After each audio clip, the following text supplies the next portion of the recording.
Welcome to the Futility Closet podcast, forgotten stories from the pages of history. Visit us online to sample more than 10,000 quirky curiosities from a triply conscripted soldier to the hardest natural language.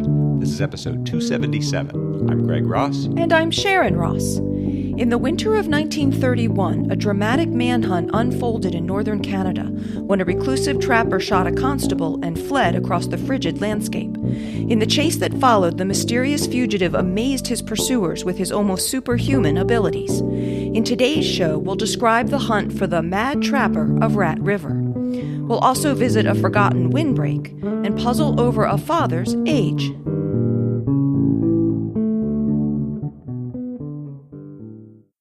And just a quick programming note, we'll be off next week, so we'll be back with a new episode on December 30th.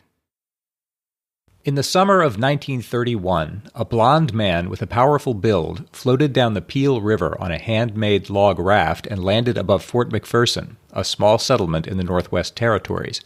He bought a few items at a trading post where he revealed a slight Scandinavian accent. He knew what he wanted and seemed to have a lot of money. But he was evasive as to his origins, and his identity was unclear. I'm going to call him Albert Johnson because that was the name he first became known by, but his real name is a mystery. He pitched his tent for 3 weeks, then bought a canoe, rowed up the Rat River, and built an 8 by 10-foot cabin on its banks for the winter trapping season. Nothing more was heard of him until Christmas Day, when a local man complained to Constable Edgar Millen of the Royal Canadian Mounted Police that Johnson had been tampering with his traps. The day after Christmas, Millen ordered 2 other constables to mush to Johnson's cabin and question him. The 2 reached the cabin at noon on December 28th. They saw him looking at them through the window, but he wouldn't answer the door, though they entreated him for an hour. They realized they could do nothing further without a search warrant, and that meant going 80 miles down the Husky River to Aklavik and reporting the incident to Inspector Alexander Eames, commander of the Mounties Arctic Subdivision.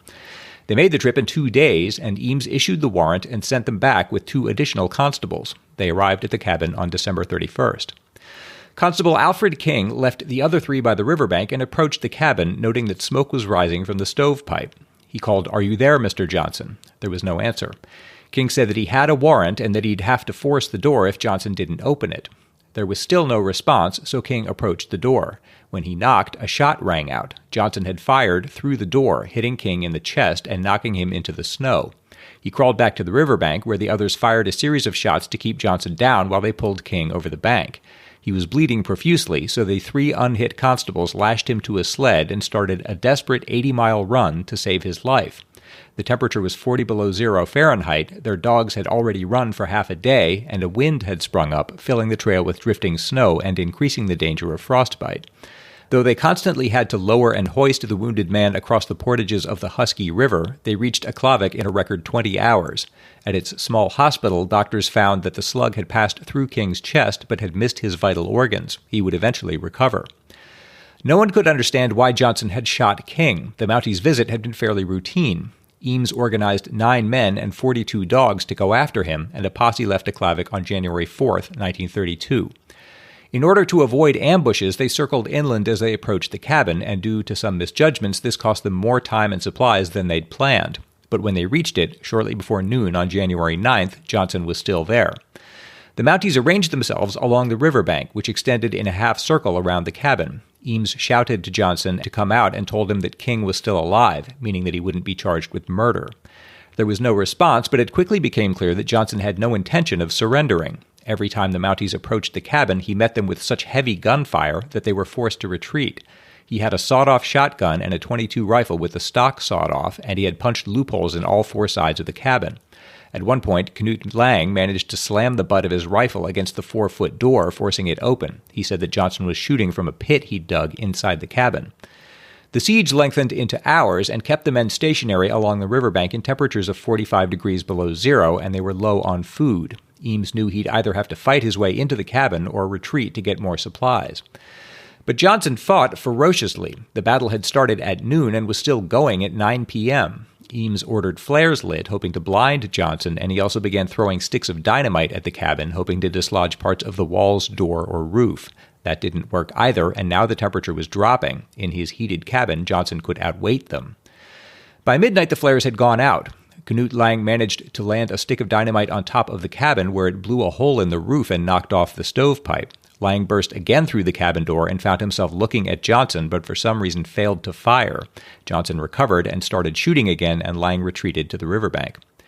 It was almost 3 a.m. when Eames resolved on one last effort. He bound up the remaining dynamite, 4 pounds worth, and threw it 20 yards across the clearing. The blast tore the roof off the cabin and partially caved in its sides. Eames and Carl Garland charged across the clearing, hoping to overpower Johnson if he was dazed. Garland was carrying a flashlight, hoping to blind Johnson with it temporarily. Instead, when they reached the door, Johnson shot the flashlight out of Garland's hand, and the two men had to retreat to the riverbank again. The man in the cabin was beginning to seem superhuman. Some of the posse suggested burning him out, but Eames wanted to take him alive. He decided to go back to Aklavik. So at 4 a.m., the Mounties left the scene. One man had outfought 9 others for 15 hours. It's still not clear why Johnson fought over such a seemingly small dispute with another trapper. It's thought, and this is speculation as almost everything is, that perhaps he was wanted for a serious crime and suspected that when they'd gone to get the warrant that they had identified him. But in any case, in that case, he wouldn't have felt that it was safe to get captured under any circumstances because they'd identify him and then he'd face some grave punishment for whatever it was he'd done. That would explain at least some motivation for doing this. Yeah, but no one knows. That's all just speculation, as everything else is. On January 14th, 1932, Millen and Garland were sent back to keep an eye on Johnson. They found that he'd abandoned the cabin. On going through it, they found it hard to believe he'd survived the final dynamite blast, and there was no clue as to his identity. Long-wave broadcasts were now beginning to publicize the story of Johnson's holdout. Somewhere he acquired the epithet the Mad Trapper of Rat River. That stuck, and the fact that he'd held out against a larger force began to win him sympathy. This drama was unfolding during the Depression, and listeners rooted for the underdog. A heavy snow had begun during the night of the siege and continued all the next day, so there was no trace of Johnson's track. With no idea what direction he'd headed, his pursuers would have to search an area of 100 square miles, from the Richardson Mountains on the Yukon border to the Mackenzie River to the east, and they'd be searching in the brief daylight of the northern winter. Eames wrote in his official report, "I note in press reports that Johnson is referred to as the demented trapper. On the contrary, he showed himself to be an extremely shrewd and resolute man, capable of quick thought and action, a tough and desperate character." The second posse left Aklavik on January 16, 1932, bringing with them some homemade weapons and a fragile radio. They made it to the Rat River and set up a base camp 9 miles east of Johnson's cabin, but found nothing, and by January 21st they were low on supplies and reduced their number to 4 men. It was hard to decide which direction to pursue next. The Rat River Valley was a tangle of spruce, poplar, willow, and cottonwood. It would be hard enough to find a man who'd got lost by accident, let alone one who was hiding deliberately. They decided to continue up the river. The going was slow. They were facing low temperatures, drifting snow, and short days, and Johnson had the whole wilderness to hide in and might turn and ambush them at any point. Worse, on January 28th, the temperature dropped to 47 below zero. The pursuers were getting exhausted and their supplies were dwindling, but late that day, Quartermaster Sergeant R.F. Riddell found the faint traces of a 2-day-old track. They set out the next day to follow this and managed to trail Johnson through several of his old camps. At length, they lost the track, but what they saw revealed incredible discipline and wiliness. Johnson never crossed a creek except on ice blown free of snow, and generally he kept to the ridges where his trail was minimized. Often he traveled in a zigzag pattern, presumably so he could spot pursuers. He built each of his fires under the cover of a snowbank to avoid being seen, and he must be snaring squirrels and rabbits rather than shooting to avoid being heard. Though he was carrying a heavy pack, he was making twice their speed, and he had climbed cliffs, trotted through spruce forests, and crawled through dense willow. And the trails he left were so sophisticated and confusing that at one point 2 of his trackers met head-on. The pursuers were now far up the Rat River. They were discussing which way to turn when a man came mushing upriver to tell them he'd heard a shot fired in the vicinity of the Bear River, near where Millen and his men had first picked up the trail. Possibly Johnson had shot a caribou to replenish his supply of food, hoping that his pursuers had lost his track. Millen led his men there, and they picked up Johnson's trail again. They followed it down the river and up a creek, finding fragments of caribou along the way. They lost it after climbing a ridge, but then looked down into a canyon and saw a wisp of smoke. They followed the ridge until they were almost above the camp. They could see a fire and the edge of a tarp, and they could hear Johnson puttering and whistling among the trees, but after 2 hours' wait in temperatures of 50 below, they never actually saw him. By that time, frost was collecting inside their clothing, so at dusk they headed back to their camp. The next day brought a raging blizzard. Riddell and Garland descended into the canyon and managed to take up positions just 15 yards from Johnson without being noticed. He was hemmed in against a steep cliff. The two others had started down the ridge toward the creek bed when one of them slipped. Johnson heard him, racked a shell into the breech of his rifle, and fired at Edgar Millen. Millen and Noel Verville dropped to the ground and fired back. Johnson dove across his campfire toward a hole left by a fallen spruce. As he did so, Carl Garland, a veteran of the Swedish Army, fired at him, and Johnson collapsed in a heap behind an overturned tree. Millen called for Johnson to give himself up, but there was no response. Minutes went by, then an hour. There was no sound. He was, apart from being brilliantly good at keeping himself alive in the Arctic Circle in January, Johnson apparently had special training and experience. He was extremely good with firearms, which has led some people to speculate that he had some experience in the police or the military. He was about the right age to have served in World War I. But there again, nobody knows. After 2 hours, darkness was approaching, and that might give Johnson a chance to escape, so Millen, against Verville's advice, decided to go in and rout him out. Riddell and Millen had walked about 5 paces when a rifle shot rang through the canyon and a slug whistled over Riddell's head. Millen and Johnson exchanged shots, and Millen fell. He'd been shot through the heart. Riddell headed back to Aklavik to report the news, and Garland and Verville built a stage cache to keep Millen's body safe from predators. Then they all retreated to a campsite that established a mile away. Sergeant Earl Hersey was waiting for them there. The next morning, he retrieved Millen's body, and they found that Johnson had escaped by climbing the vertical cliff, chopping handholds with his axe, and had dropped snow over his route afterward to cover his trail. At this point in his account of all this, journalist Dick North writes, "The men seemed to be fighting a demon rather than a human being, and the demon had won again." Eames requested that a plane be brought in to pursue Johnson in the North Country. The RCMP had never before resorted to this measure in tracking a man, but Eames saw the increasing supply trouble that a ground pursuit would face. 5 teams of 5 dogs might consume 500 pounds of fish in 10 days. The request was approved. Millen had been killed on Saturday, January 30th, and by Wednesday, Western Canadian Airways had leased a Belanca monoplane to use in the hunt. It would be flown by Wilfred Wop May, who'd made his name as a flying ace in the war. On February 2nd, 1932, a new party set off to the Rat River. They found that after climbing the cliff, Johnson had disappeared into the creek beds and canyons in the watershed of the Rat and Barrier Rivers. The manhunt now extended over the whole breadth of the Northland. With the increased publicity, the RCMP felt its reputation was on the line. If you've heard anything about the Mounties, you've heard that they always get their man.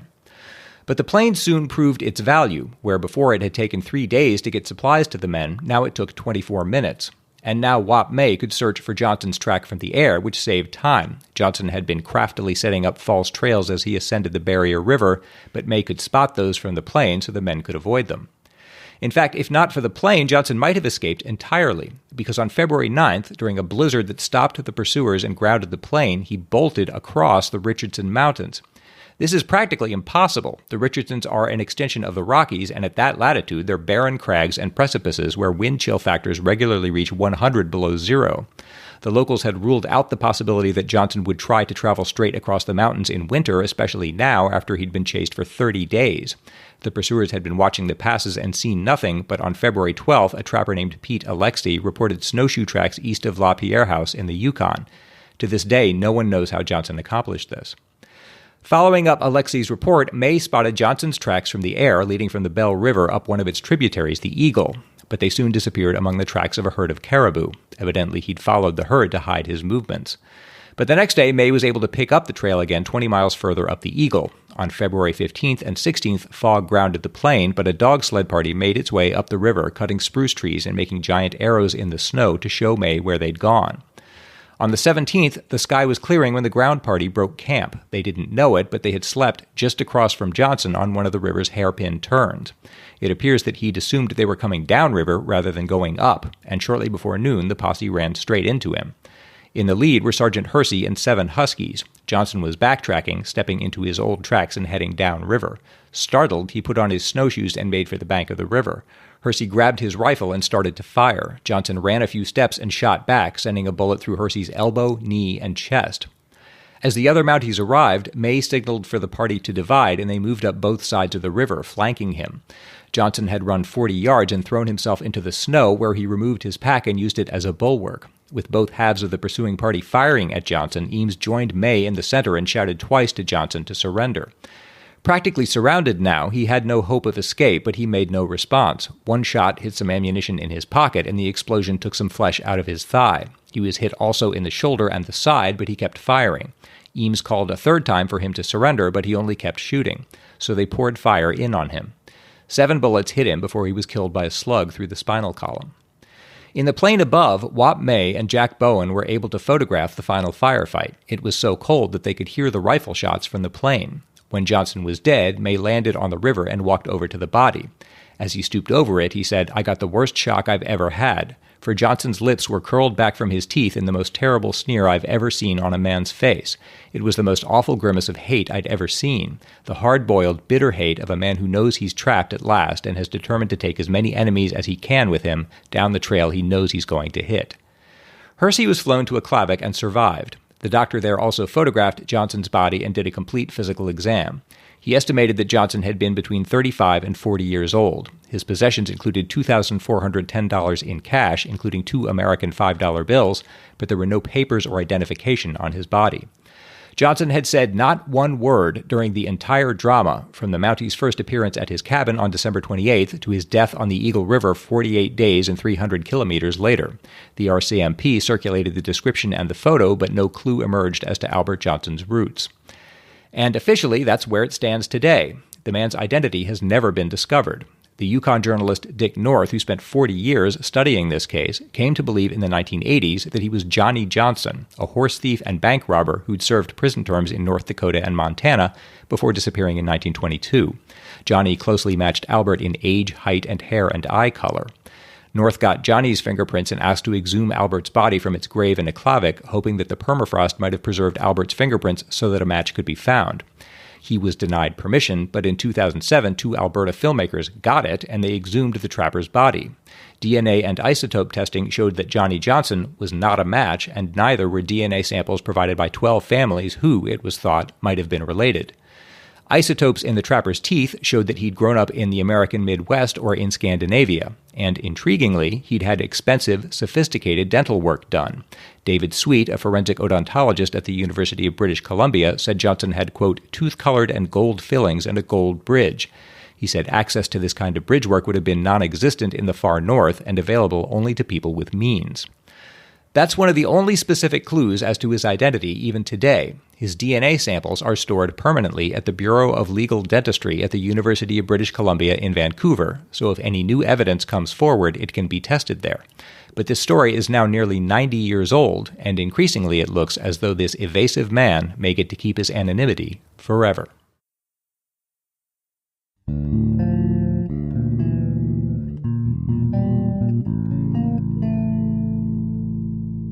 This podcast is supported entirely by our wonderful listeners. We are always grateful to everyone who helps support the show.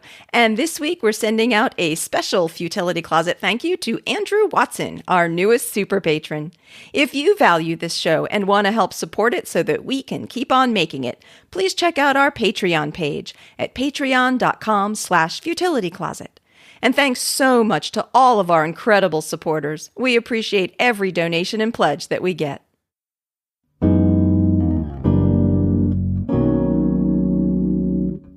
The main story in episode 271 was about scam artist Cassie Chadwick, who posed as an heiress in the early 20th century in order to live a life of extreme extravagance, and a few of our listeners let us know about a recent story that was rather similar. Irene Liberali wrote, I've just listened to your most recent episode and you might already know about this, but I would be remiss not to point out the similarities between the story of Cassie Chadwick and contemporary fraudster Anna Delvey. Russian-born Anna Sorokin moved to New York in the early 2010s, changed her name, and somehow managed to convince banks and wealthy people that she was a German heiress. I was fascinated by her story ever since I came across an article about her arrest in late 2017.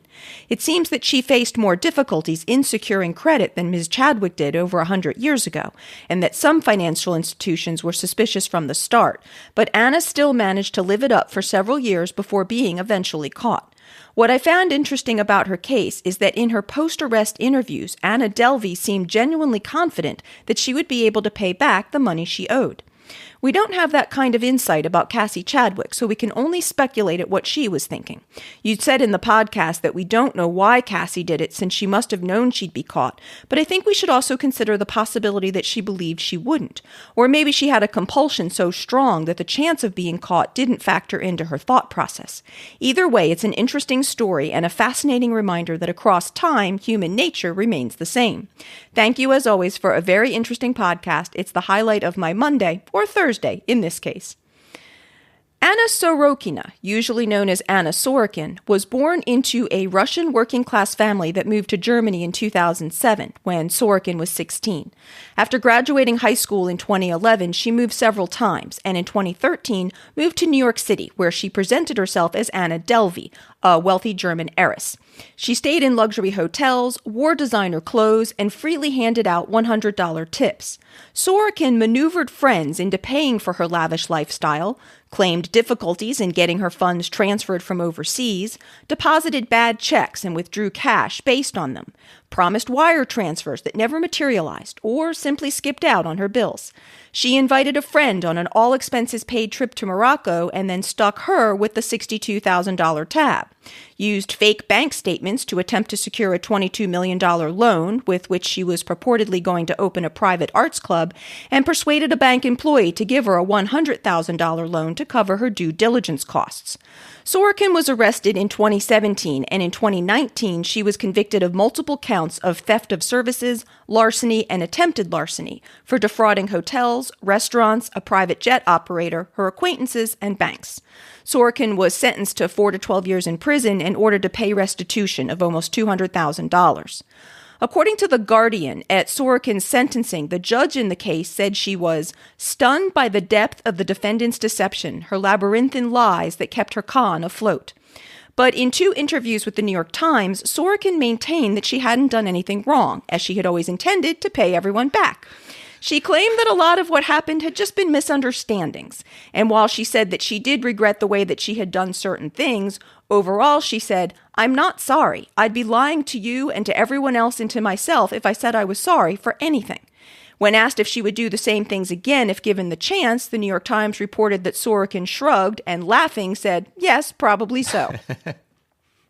Although imprisoned and facing deportation to Germany, Sorokin still has plenty of plans for her future. She plans to write books about both her exploits in New York and her experiences in jail and then prison, and told the New York Times, "I guess I'm fortunate enough to go to real prison, so I'll have more material." She claims that she is making investments in technology and cryptocurrency and hopes to start an investment fund, although her lawyer was quoted as saying, "I don't know how realistic some of these business endeavors are."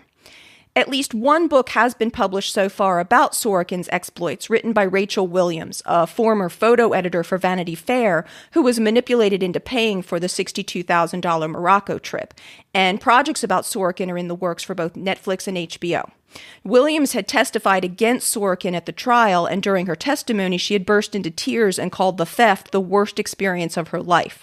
She was quoted in a CBS News article as having said of Sorokin's act, "It was a magic trick. I'm embarrassed to say that I was one of the props, and the audience, too."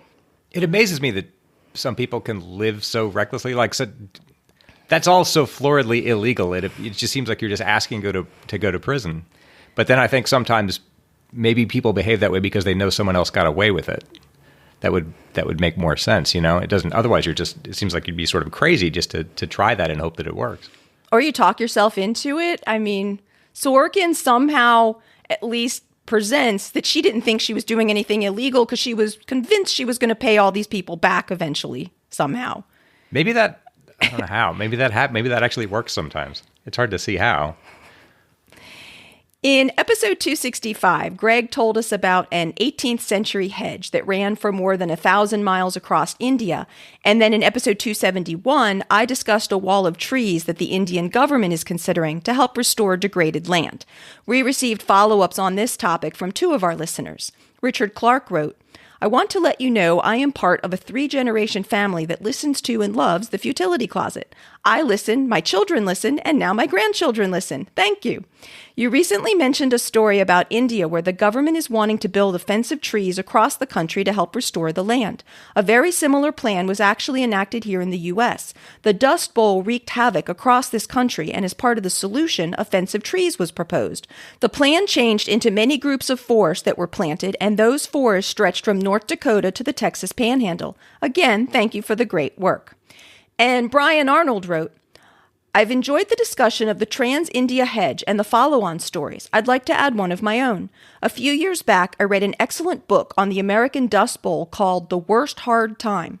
I was surprised to discover something in the middle of the story where solutions being considered by the government were discussed. Among many of the solutions you would expect to hear, FDR personally wanted to plant a huge line of trees stretching from the Brazos River to the Canadian border in the middle of the country to serve as a giant windbreak and prevent further soil erosion. This has come to be called the Great Plains Shelter Belt and was comprised of 220 million trees covering over 18,000 square miles. As you might guess, there is some disagreement about whether or not this helped the Dust Bowl in the short term, but it has had its long-term benefits. This sort of project has a word, sort of the opposite of Sharon's newly discovered desertification. It's afforestation. There is discussion about how to restore the shelter belt going forward to enable it to continue to serve as a giant soil erosion thwarting windbreak. Anyway, keep up the good work. The Dust Bowl was a name given to a section of the American Great Plains, comprising parts of Colorado, Kansas, Texas, Oklahoma, and New Mexico, that suffered severe dust storms throughout several years of drought in the 1930s. After years of overcultivation and poor land management, the drought and high winds created so-called black blizzards of choking dust that sometimes traveled as far as the East Coast. People and livestock were killed, and crops failed throughout the entire region. And so, as Richard and Brian said, some 220 million trees were planted to create a series of walls starting in 1935. Initiated by President Franklin Roosevelt, the project was called the Great Plains Shelter Belt, although in the end it was actually composed of over 30,000 different shelter belts that created windbreaks to reduce wind speed and also improve water retention in the soil and generally stabilize the land and protect the topsoil. While this afforestation did provide many long-term benefits in the area, currently many of the shelter belts are in decline or in some cases are being actively cut down by farmers who want more land for crops. Journalist Carson Vaughn looked into this issue and spoke with a number of agroforestry officials in the Great Plains, and he reports a lot of concern about losing the shelter belts. Vaughn says that on the issue, about half the foresters that he spoke with actually used the phrase another dust bowl, while the other half avoided saying something that specific, but still said something like, we're going to see some pretty serious consequences. So I hadn't even known about the shelter belts before hearing from Richard and Brian, but now I'm hoping that ways will be found to restore and maintain them. Yeah, I'd never heard anything about this. No, I knew nothing about it. You think something that big would be much better known. And Michael Kavanaugh wrote, after a very busy summer when my podcast attention wavered, I am spending an enjoyable fall catching up on back episodes. Today I heard episode 253 about tweets outracing earthquakes. I am not a Twitter guy, but I do have some direct experience of this. In 2010, an earthquake struck East Central Canada with an epicenter near Ottawa. I was in my house near Toronto and was on a business call to some colleagues in Ottawa. I heard some commotion on the far end of the line as they hastily abandoned the shaking conference room and ran outside without telling me what was happening. The speaker phone stayed on at that end, and I found myself puzzling over what was going on as I spoke tentatively into an unresponsive open phone line. Almost exactly a minute later, all of the dishes in my cupboards began rattling, and I surmised the situation. As the distance is just over 350 kilometers, the 6 to 7 seconds per kilometer checks out. I was pleased to learn the speed of ripples in the restless earth in such an organic and memorable fashion. Keep up the great work, and I look forward to catching up to the current episodes. I want that to happen to me exactly once, just so I can know what it's like.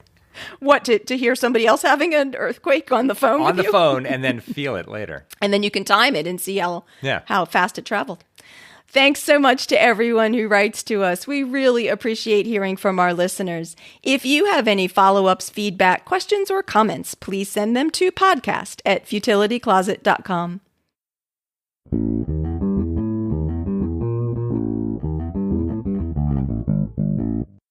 It's my turn to try to solve a lateral thinking puzzle. Greg is going to give me an interesting situation, and I have to work out what is actually going on, asking yes or no questions. This is from listener Dan Bigler. In 2007, 47-year-old Jay Richardson saw his father in person for the first time. At this time, his father was only 28 years old. How is this possible? Okay. Are these all human beings? Yes. Is there space travel and relativity involved? No. He saw his father for the first time, and his father was 28 years old. Mm-hmm. Do you say anything about how old the son is? Jason, I think his name was? 47. He's 47. His father is 28 years old. 28 years old. Okay, is there some kind of funny age system involved? No. And when you say 28 years old, would you say that his father has only been alive for 28 Earth years? Yes. Really? Yes. And when you say father, do you mean someone who donated genetic material to create this person? Yes. So you're asking, how can a son be older than his father? Oh, he saw his father for the first time. Not in person, though. Or did you say in person? I didn't say that. Because it's like yes, I did, actually. Oh, you did. Never mind. He saw a photograph of his father for the first time, and his father died when he was 28. Or is that it? The father died when he was 28, and he's somehow seeing his father's remains or a likeness of him or something like that. His father's not still alive. Yes, actually, that's it. Jay Richardson's father, J.P. Richardson, was better known as rock and roll star the Big Bopper, most famous for the 1958 single Chantilly Lace. The Bopper died at age 28 in the 1959 plane crash that also killed Buddy Holly and Ritchie Valens, the event known as the Day the Music Died. His son, Jay Richardson, was born almost 3 months after the Bopper's death. In 2007, Jay Richardson requested that his father be exhumed to resolve some unanswered questions about his fate, and during the exhumation, observed his father's reportedly well-preserved and still recognizable remains. He was quoted in the Chicago Tribune, "I saw my father. I was finally able to get peace for myself, and hopefully in the process, my father will be able to rest more peacefully." Oh, wow. Thanks, Dan. Wow. Thank you. And if anybody else has a puzzle they'd like to send in for us to try, please send it to us at podcast@futilitycloset.com. Just a reminder that we'll be off next week. In the meantime, if you're looking for more Futility Closet, you can check out the website at futilitycloset.com, where you can graze through Greg's collection of over 10,000 quirky curiosities, browse the Futility Closet store, learn about the Futility Closet books, and see the show notes for the podcast with links and references for the topics we've covered. At the website, you can also find a Support Us section with a donate button and a link to our Patreon page, which you can also find at patreon.com/futilitycloset. We would really appreciate your support. And if you become a patron, you can spend next week catching up on all our bonus content, like outtakes, more discussions on some of the stories, and peeks behind the scenes of the show. If you have any comments or feedback for us, please email us at podcast@futilitycloset.com. Our music was written and performed by the amazing Doug Ross. Thanks for listening, and we'll be back in 2 weeks.